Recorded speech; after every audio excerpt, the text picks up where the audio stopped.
All right, sexsomnia. This has come up in various forms over the years on this show, but there's just a couple of new angles I wanted to approach. And Roxanne, didn't you say that you have sexsomnia? Well, I'm sure Doug wouldn't mind if I had it, but no, I do not. It was a friend of mine. A friend of mine was married to somebody who had it. All right, tell that story, because you were filling me in. Because when I teased this, when I was recording the teaser to run over the weekend on Friday at the end of the show, you were like, "Hey, I got to talk about sexsomnia." Tell me the story. So the husband would wake up in the middle of the night, or not wake up in the middle of the night. He would be dead asleep, but trying to have relations with his wife. And it's called sexomnia, and it's the same as like sleepwalking. You mean like get it on, bang a gong? Yes, yeah. trying to do it while he would wake her up. What the hell is that? I don't know what that was, but I think I. And who's gong? Get it on, bang a gong. But they're asleep. It is a sleep disorder, and it doesn't necessarily mean that the person who has sexsomnia is like a sex addict or has a high libido. It's almost sometimes stress induced, is what they say. A 38-year-old man apparently constantly tries to force his wife to have sex in the middle of the night, and he has no recollection of what occurred when he wakes up in the morning. Yeah, and sometimes they try to do things that might be taboo or they wouldn't do in waking hours, but if they're asleep, they try it. Oh, I know what you mean by that. All right, listen to this. A married woman in her mid-20s rips off her clothing in the middle of the night and just goes to town on herself, apparently. What? Yeah, this is another sexsomnia issue, and she remembers nothing. Her partner, so this is middle of the night, she takes her clothes off, and it's just, hands are flying, apparently. Yeah, we get it. Okay, we know. So this is middle of the night, and then the husband, like jars her awake, and she has no recollection of this whatsoever. And again, that's hot. But that is awesome. The cases of sexsomnia apparently are going up. Now, I don't know. That's interesting. I don't know. Well, hold on. I don't know if it's that more cases are being documented because it's increasing for some reason, or it's just we're becoming more aware. Right. People are admitting it. You have sexsomnia? Yeah. Oh, I have sexsomnia. Yeah. So what's the deal with your friend? They're divorced now. Because of sexsomnia? Not because of sexsomnia, because of a host of other issues. Like what? Well, you said your business. Come on. What else? Come on. We're not using names. I know. But there was all kinds of stuff going on. Like what? Come on. We're not using their names. Scandalous like what? Stuff. He killed somebody. Come on, open up. Come on. No. People are waiting for you. What other things? So he had sexsomnia. He had sexsomnia. And now they're divorced, but not because of the sexsomnia, because of something else. Well, they're divorced because he was cheating, but the two aren't related. Like, I don't want someone to be listening and thinking, darn it, my husband has sexsomnia, and now I have to worry that he's cheating. There's not a correlation. It's just something where you are... it's a sleep disorder, like sleepwalkers and sleep talkers. You just keep on going. Hold on. Yeah. I go to a doctor for grinding my teeth. The next patient is talking about sexsomnia. It's a sleeping disorder? Right. It is a sleep disorder, and it's incited by stress quite often. So it's just, But, some people don't mind it. Some people are like, okay, great. My husband wants to do it in the middle of the night. I'm ready. He's asleep. He's not going to remember, but that's okay. All right, listen to this. Whoa. There's another individual, a 31-year-old man, does stuff to himself while he's asleep. Ew. At times injuring his groin. Yeah, really. You got to get after it My and do that. God. What are you using, vice grips? What's going on? Got some channel locks. No, that's not hot. They do say it is more prevalent in men. So that story that you read us a few moments ago about the woman who does it, that's interesting. A 2010 study looked at 1,000 randomly selected adults and found about 7% had experienced sexsomnia at least once during their lives. I have never, to the best of my recollection, and I can call Michelle if you want, I don't think I've ever had any sexsomnia episode. I've been fully conscious in all events. You know what? Let's go to phones on this quickly. I have no idea how many will call in or if anyone's going to call in. But if you have a sexsomnia story, let's keep things clean. You know, we keep this show PG-13-ish. You know, my rule of thumb is that, you know, we'll go as far as whatever's allowed, like on primetime television. That's kind of my. So if you have a sexsomnia story, 800-990-1047, or maybe you know somebody, a friend, a relative, that one of the individuals in the relationship had some kind of a sexsomnia issue, and they were doing things in the middle of the night, had no recollection of what was going on while it was happening, don't even remember what was going on when they wake up in the morning. So if anyone would like to share any aspect or element of any sexsomnia story, or maybe something we haven't even covered, I invite you to buzz in right now. Let's go. 800-990-1047. 800-990-1047 is how you get in if you'd like to share. And again, I have no idea. I see the phones are ringing. Andrew's screening. Whether we get calls cleared for air, we'll see. But I would think that this is more of maybe a tougher ask, you know, for sexsomnia stories. Well, it afflicts about 7% of society, according to my research here. According to my research 5 minutes ago, I just said that. Okay, then I have corroborated your research. Well, thank you very much. The Roxanne Research Department is corroborated. Yes, so I just said there was certified. I just said there was a 2010 study. 1,000 were selected randomly, and about 7% had experienced sexsomnia. So, all right, listen, phones are ringing. All right, we have, hold on, let's grab it. Maria is on line 1 in Port Richey. Maria, hi, you're on the MJ Morning Show. Welcome. Well, thank you. I happen to know that it happens to pregnant women.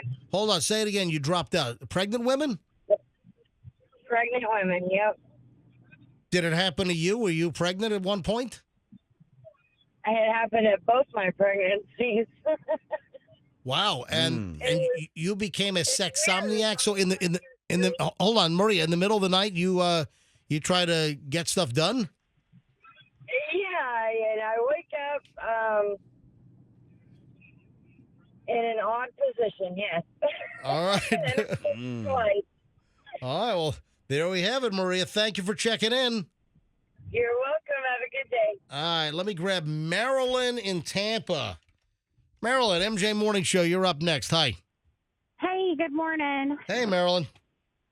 Hey, so yeah, I've had it on and off ever since I hit puberty, but it hit me really bad a couple years ago. I would just wake myself up in the middle of the night touching myself, and it got so aggravating. I thought, well, maybe if I put mittens on, on my hands. I tried everything. If I put sandpaper gloves on. Yeah, that'll work. Put on like long pajamas. I'm like, what can I do to stop myself? I'm going to put some Freddy Krueger knife fingers on. You tape some thumbtacks to your fingers. Edward Scissorhands hands. Oh, she liked that. Yeah. Wow, she sure did. It's really aggravating because I wouldn't, the thing is when you have this, it's like maybe we don't have a fulfilling intimacy life. Maybe, I don't know if that triggers it because, like I said, it hit me when I hit puberty, and of course I wasn't active then. All right, so Marilyn, how old are you now? I'm 51. All right, you sound young. You sound like you're in your 20s or 30s, actually. Yeah, I look at I age really well. Wow. And then all that activity. Yeah, Marilyn, are you married? I am. I'm happily married. All right, and then is it still happening? It is. Yeah. Yep. Have you seen a physician? Have you gone to a doctor for this? No, it's embarrassing. I mean, what do I tell the doctor? Who? Telling us. Exactly. I mean, you're telling people on the radio all over the Tampa Bay area. Yeah, that is a good point. And worldwide on our podcast replay and streaming. Ain't nobody going to know it's me. Yeah. It's okay. All right. Hey, Marilyn, I heard that sometimes people get it if they have sleep apnea, that induces sexsomnia. Now, this wouldn't have been your problem during puberty, but that's a trigger too, like stress and different other sleep issues can contribute to it. Listen, Marilyn, thanks for calling in. I really appreciate you sharing with us, okay? Thank you. you. Best. What does your husband say? Is he? Oh, he doesn't mind. He just sits and watches. He's like, yeah, I watch it. It's a little show. What do you think he does? Thank you, Marilyn. Yeah. Hey, bye. Wow. I mean, I didn't think we were going to get calls on this. And the funny thing is, it's more prevalent with men, but we've gotten 3 female calls. Yeah. All right, hold on. One more call on this before we move on. Let's say hi to Erica in Largo. Erica, you're on the MJ Morning Show. Welcome. Good morning. I just wanted to share my ex-boyfriend was a sexomniac, and we actually conceived our daughter